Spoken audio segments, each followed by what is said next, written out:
Let's say you want to learn a foreign language, and for the sake of simplicity, as well as to highlight really the most common case, suppose it's English. Now, obviously, there can be different starting points and goals one might have in terms of learning a language, from beginner to intermediate to more advanced. But I want to talk specifically about what could be the best way to aim for the most fluent level possible in a foreign language. Essentially, at near native proficiency, having no problem communicating in any environment whatsoever. But let me put it even more concretely, in measurable, quantifiable terms, so to speak. By near native proficiency, I will mean being able to watch and understand videos in English at twice the regular speed, speak freely without that feeling that you're constantly translating in your mind to and from your native language, and, of course, writing down your thoughts on muscle memory. Now, what are the first things that come to mind if you want to learn a foreign language? Apps like Duolingo? Well, that's certainly not a bad start for a beginner. But what do you do after a while if and when you want to advance much further? Go to special courses? Hire a very special teacher? Get a native speaking friend? Or move to a native speaking environment? Sure, you could do all of that if you have the time and opportunity. But what if I told you that there is a way, a method, by which you could actually achieve the same results without any of that? Even more, it's a method that's completely free. You can do it at any age, pretty much at any time during the day, and you'll start to see real, tangible results after just about 6 months of following it. And yes, it's a method I myself used to learn English when I was already, or just depending on how you look at it, 15. I did have tangible results in about 6 months or so, and I was essentially as fluent as I am now by the time I was 20. And ever since that time, I have been asked over and over and over again on multiple occasions by people who know that English is not my native language how I learned it. Because I assume they see the results, they hear me speak, and they're curious. They want to know the secret. Of course, I always understood that desire, and I'm never hesitant to tell all the details. But here's an interesting thing.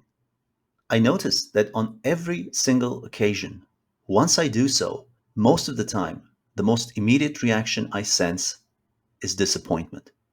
Why? I think the reason is because the method is actually so trite that you could easily come up with it on your own if you're just honest with yourself. But the problem is that following it requires something that's both simple and hard at the same time for many people, which is persistence over a prolonged period of time. Now, here's the thing.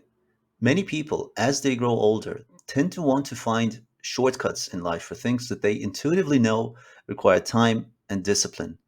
Pay for special courses to fast track their skills to the highest level, buy special pills like Ozempic that they can swallow and get thinner in one night. Heck, some are even ready to undergo the dangerous procedure of gastrectomy instead of eating a little less for just a month, and so on.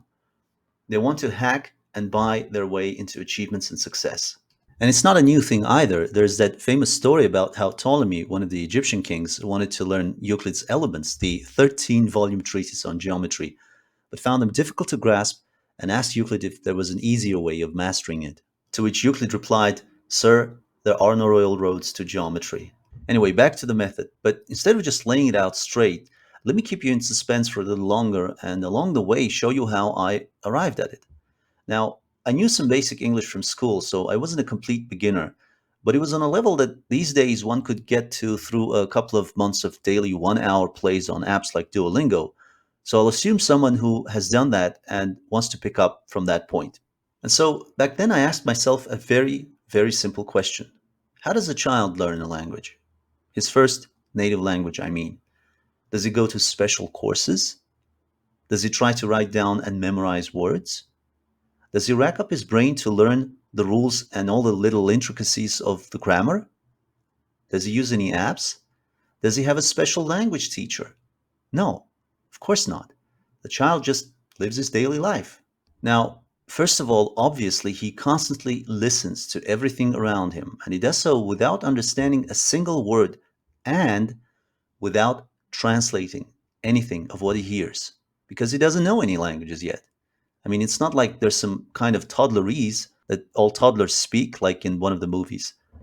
But what is definitely available to kids even of that age is being able to associate what he hears with what he sees. That's all he does for pretty much the first 2 years of his life.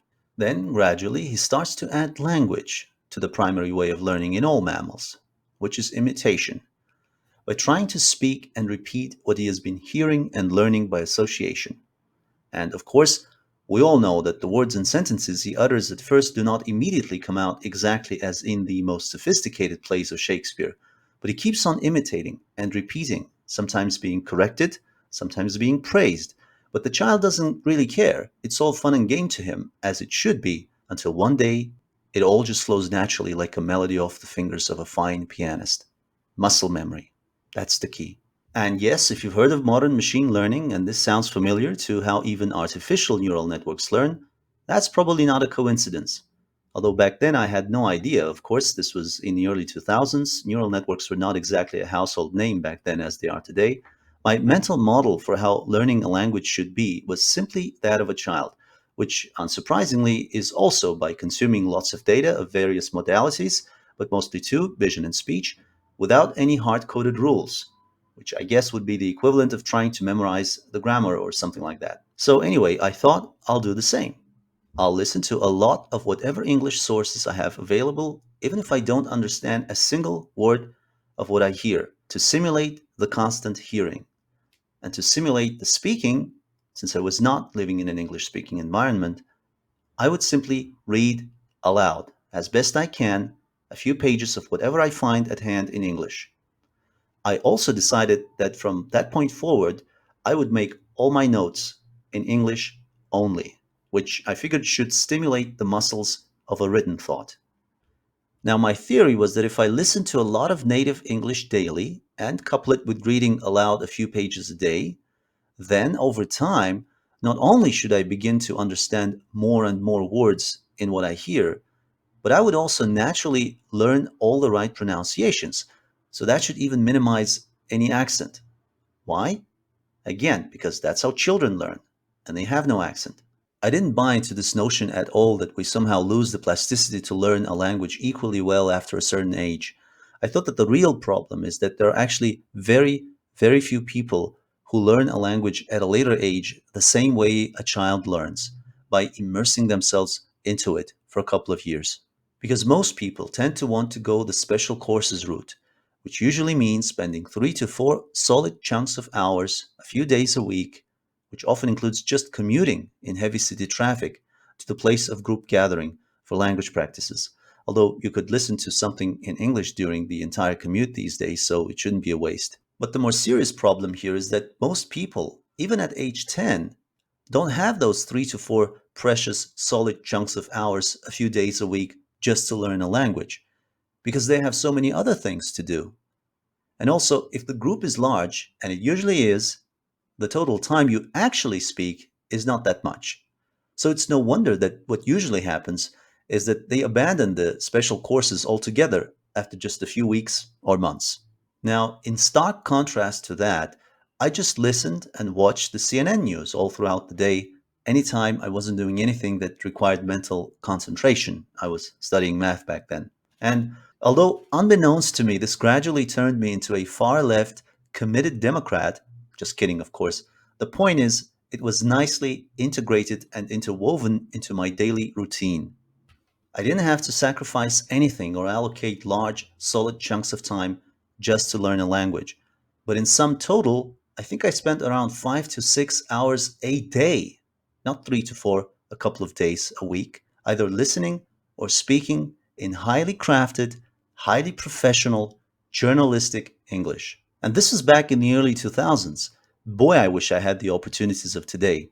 As I said, I was studying math and then later software engineering, and with today's resources like YouTube and everything online, I would combine learning English with watching and reading all the best math, science, and other university courses on the internet. I would kill two birds with one stone. Heck, I would even do physical exercises while I was watching and make it three dead birds. So there really is absolutely no excuse today for students to not become very proficient in English within 1 year, not to mention four. All you have to do is just be committed. The technical word is persistent. trusting that over time, the daily little steps add up to something much, much bigger than the sum of its parts. And by the way, this is not just for learning English, of course, but for anything really, from sports to science to art to music to business. It's all about discipline and persistence. That's the hard part, not the proverbial dream, not the decision, not the time, and not even the money. The best ways in life are free, but they're long and narrow, and few people take them.